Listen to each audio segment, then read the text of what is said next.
The Wrath of the Druids DLC came out in May of 2021, a full 7 months after the release of Valhalla, and to my surprise, it was quite good, actually.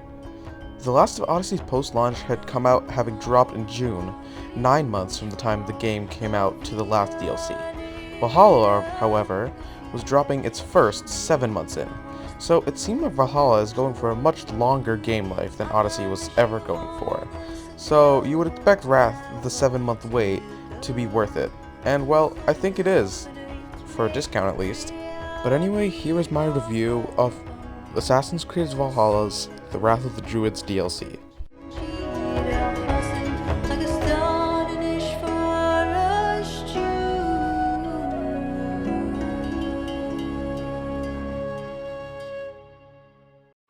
As you probably know by now, Wrath of the Druids takes place in the Holy Land of Ireland, ruled by petty kings and inhabited by a diverse group of people who call Ireland home.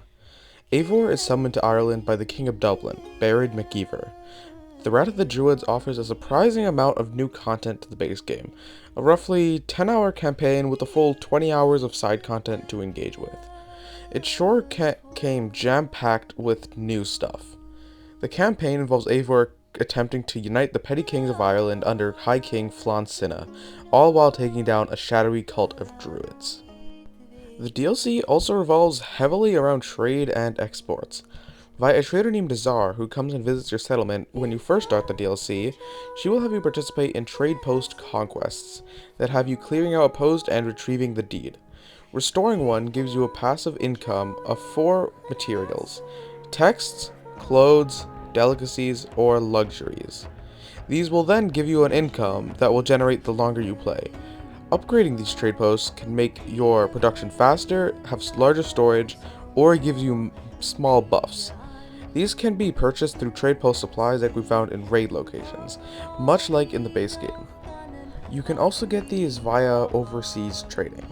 This is what I briefly mentioned earlier.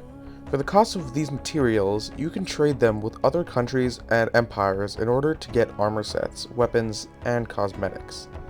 There are a total of 7 different armor sets that you can acquire from Druids, with the vast majority coming from trading. Most of these I don't ever see myself either using because they don't have a good buff or because they just don't look good. Yes, I know transmog exists, but the Druid set bugs the hell out of me. So I do use the Celtic armor in this footage, which is good that I at least got one decent set out of it. The game also introduces multiple new weapons to the game along with the new weapon class, the sickle. You cannot get any of this in the base game as they only exist in Ireland. I think this is quite a scummy thing to do, honestly, to deny a whole weapon class to the majority of players, but I guess it's technically acceptable because you pay for what you get. And in this case it's a new weapon type, unobtainable by base players. I actually do really love the sickles other than that. They are fast, strong, and satisfying to use. I mean, what more could you want? Point being, the sickles are really cool new weapons.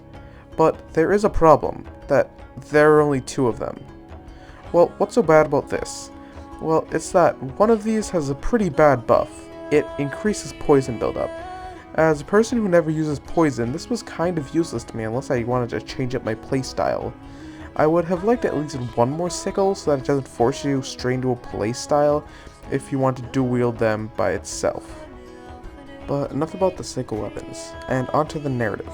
Mind you, there will be no spoilers in this review, but I will discuss this quest structure and design, starting with the Children of Danu. The Danu work exactly like the Order of Ancients from the base game. You find clues to find more clues, to find more clues to kill the target. It's quite repetitive, really. But, I mean, it's still decently fun. I actually managed to not have to do many of these because while free roaming, I accidentally killed them all by accident. So, it's actually really cool. You can just wipe an entire base without knowing a Danu's location and actually end up killing them.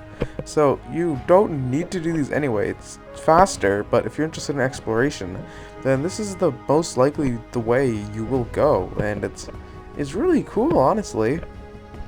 There is also a new addition to the Siege/Assault mode, where what you normally do is use a battering ram to, well, ram a wall and take a castle.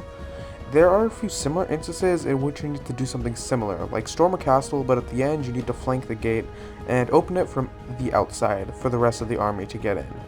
These are few and far between, but I do really like them when they come around, despite them being very bare bones. They're actually quite enjoyable. They're fun. But one thing that I really love about Wrath of the Druids is the world, and it is pretty, let me tell you that. As you would expect from 9th Century Ireland, the land is filled with wonder and beauty all throughout the game. It's one of the most impressive places that I've seen in a video game. And something that surprised me was how deep this DLC is rooted in Irish culture. I mean, you signed up for Druids, of course you're going to learn about Irish culture.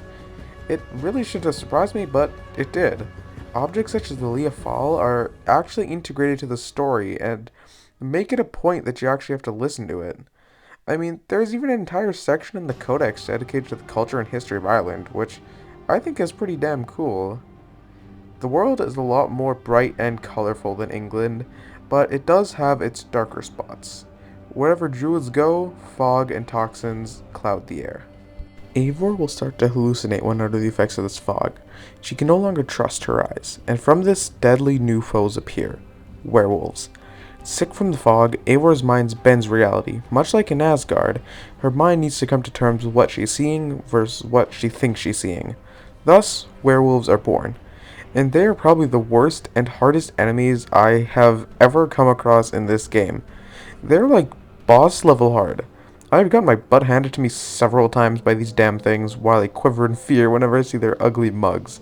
I sure do appreciate the challenge and unique playstyle you have to adapt when fighting on their grounds. There are also plenty of other enemies in the game. Most of them are normal English enemies being reskinned and changed here and there, but it was enough to enjoy the game as it is. There are 7 new types, including werewolves. Some of the druids may poison you, others may light Eivor aflame. These enemies are a bit out of the ordinary, but I sure do like them as a change of pace that the DLC brings. New to the world are Morrigan Trials. These are extremely similar to Fly a Garrick challenges in that you need to kill all of the enemies in order to advance and gain your skill point. These trials can range from you killing a few druids to surviving an onslaught of werewolf enemies that you saw in the last clip, and I bet they will also whip you hard. Overall, I like the new additions to this world. It's beautiful, full, and impactful. And the soundtrack is absolutely on point as well. Made by returning composer Idars Helbig as well as newcomer to the series Max Arouge. It really captures the beauty of Irish culture and land. There are some really great tracks in the DLC I highly recommend checking out. The highlight 100% being Canaid Leah Fall, sung by Julie Follis. It's such an amazing track and I can't stop listening to it. Someone please help me. But aside from that, my new favorite features is the Pigeon Coop and King's Police system. After capturing a trade post, a coop will become available for you to take missions from. Completing these grants you trade post materials to use in trading as well as crafting materials. But what is a King's Plea? A King's Plea is an optional objective that you can complete, such as not getting detected or not killing a single enemy, that will reward you extra materials to spend. This gives me so much Brotherhood vibes, and I absolutely love the system. Yeah, it's not much, but it's replayable content that you can use to grind for XP, something that the base game is severely lacking. Well, anyway, that's my overall opinion on this DLC. Should you buy it? Well, I think, yeah, go ahead. But I do think you should get it at a discount, personally.